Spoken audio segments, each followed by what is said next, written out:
In the last video, I talked about how our practice of generosity and non-harming can help us navigate and appreciate our lives amidst the very real threat of mass extinction due to some kind of catastrophic climate change event. So now it's time to consider the next pair of virtues, ksanti-paramita, or the perfection of patience, and virya-paramita, the perfection of effort. When trying to develop our skill in patience, one challenge immediately presents itself. How can we develop patience in an emergency, in a climate emergency?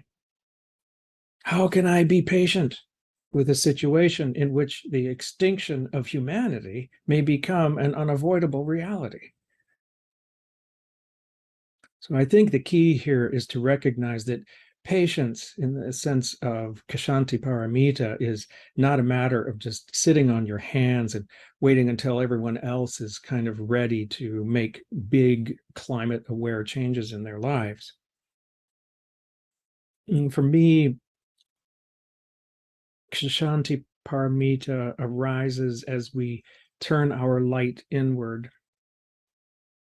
to see the real causes of our own moral underpinnings, shortcomings, to see the real causes of our greed, our anger, and our ignorance. There really are reasons why these things arise, despite our best intentions. They arise when we're afraid. And in our practice, we have to go deeper and look under these layers. This is like the Buddhism of analysis. It's sometimes called that, okay? So when I'm afraid, I'm more likely to be grasping, to get greedy. When I'm afraid, I'm more likely to become angered because I fear losing something, or I do lose something. So we go deeper and we look for the cause then of the fear. Why are we afraid? And if you really are courageous, if you really look deeply enough and long enough, and with sufficient clarity of mind, or let's say objectivity, what comes clear is that we are afraid to die.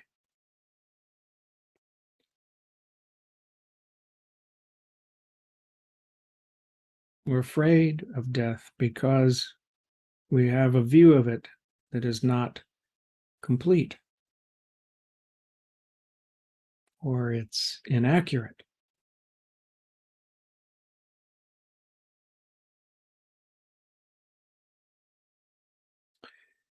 We don't recognize that all things, including this very life, is without a lasting self-nature. There is no soul. There's no self, no evidence of it.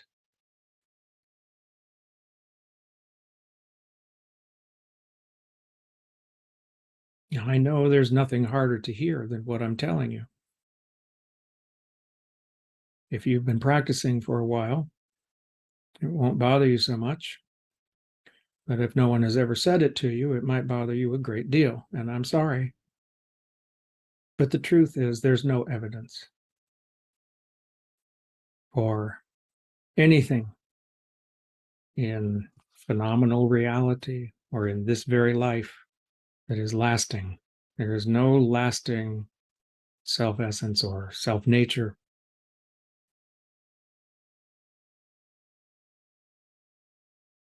And so when you truly recognize this,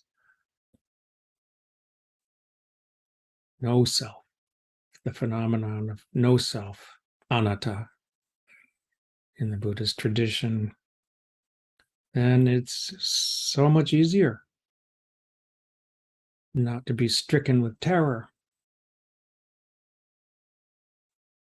by your situation. And in turn, so much easier to avoid indulging in greed, anger, and this reckless foolishness.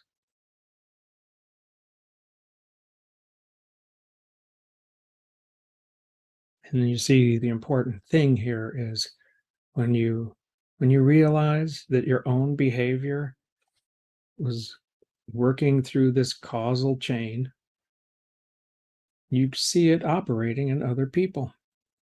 And instead of blaming them or being angry at them, you feel compassion for them. You suffer with them because you do it too.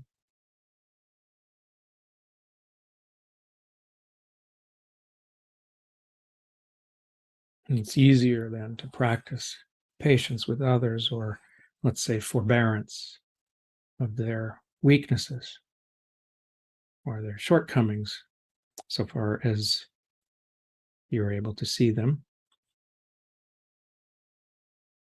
And it's also okay for you to feel what you feel, to feel anger. We don't want to indulge in it, but it's not wrong to feel anger, to feel grief.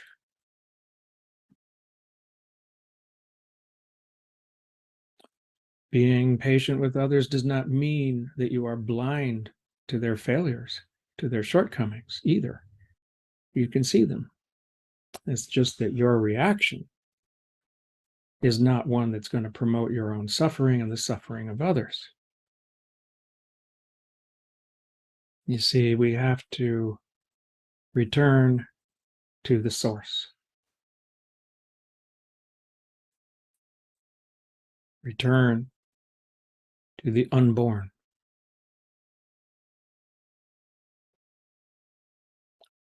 When you return to the source, you become fully present. Nothing's missing. And suddenly, patience is fulfilled.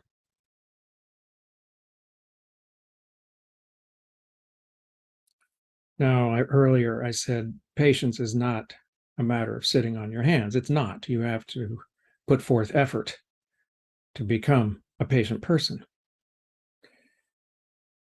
And that makes a nice lead into the next paramita, which is virya-paramita, or the perfection of effort.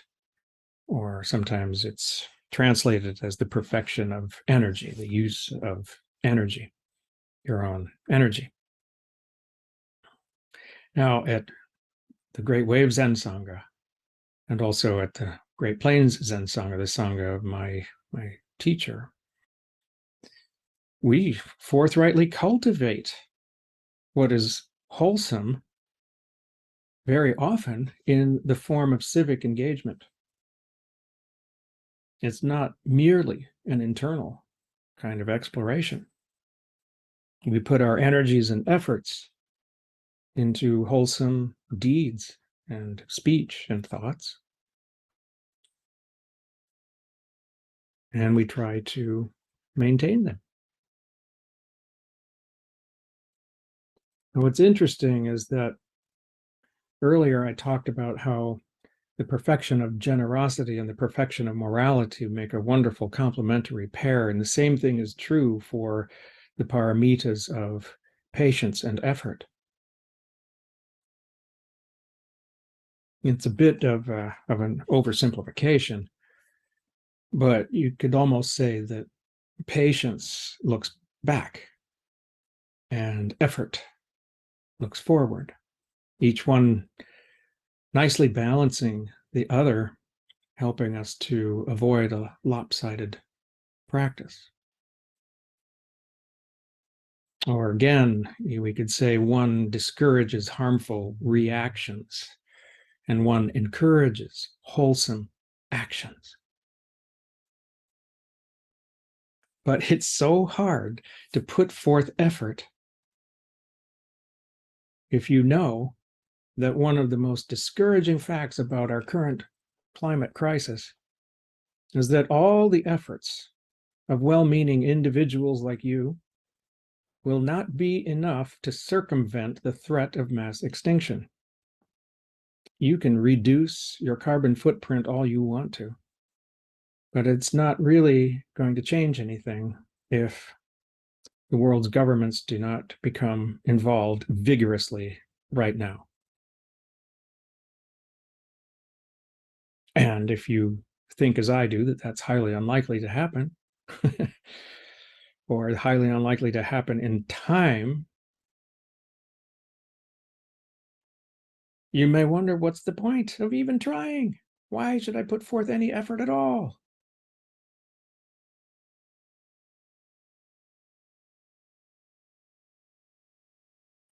Well, as I mentioned earlier,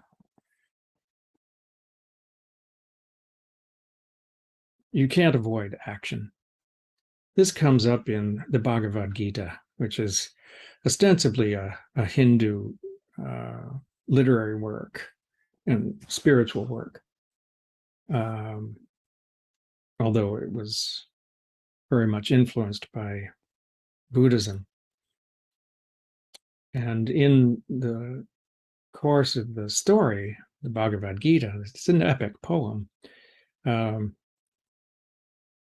there's a general, Arjuna, and he's on the battlefield.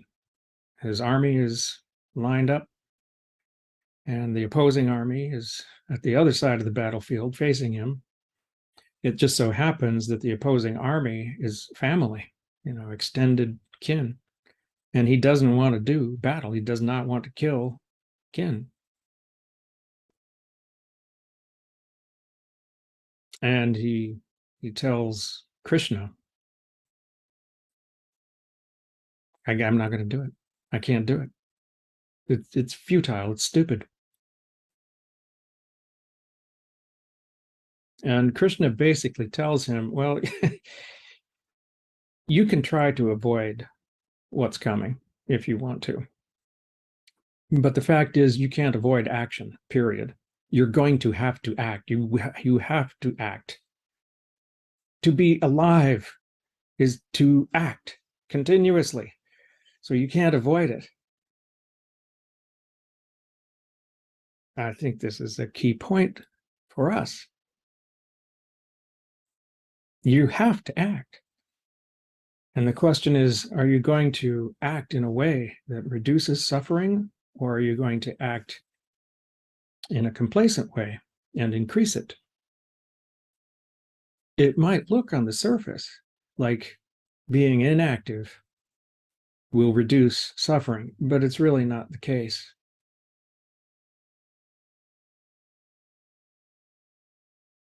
It's, well, to be frank, a pretense.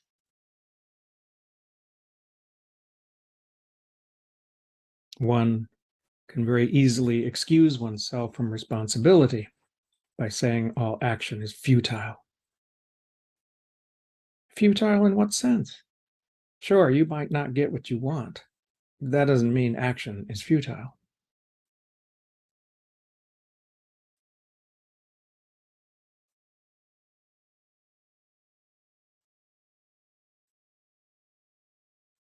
So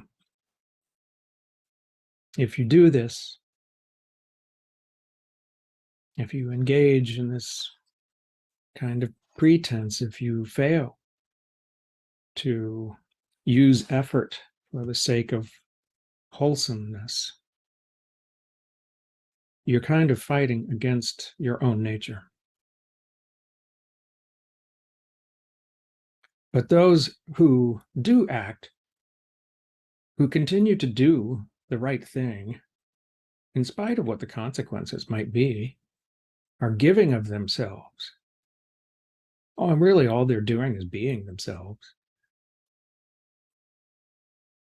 When you have that sense of what the perfection of effort is all about, it becomes effortless. You're just being yourself. How hard can that be? Well, a lot of us make it really hard. We make it unusually difficult. We don't have to. It's a choice. But if you really work at it, it becomes effortless, or nearly so. It happens in the same way that a flower gives off its fragrance. It doesn't work at it. It doesn't have to try to smell good. It just does. That's its nature. Our nature is perfect. Our intrinsic nature is whole, Our intrinsic nature is complete and pure. So effort born of such a nature is wholesome. And since it's natural to us, it doesn't require any effort.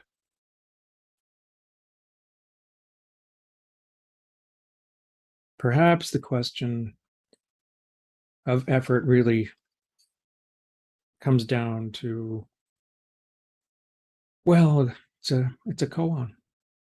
Who are you? Who are you at the end of time? If you don't see the answer to it, you'll have to put forth a lot of effort. Stop fighting yourself. You will have to, as I've said elsewhere, give yourself to yourself. You may wonder how that could help you or anyone else, but I guess I'm here to say, if you can see through this, all beings simultaneously awaken.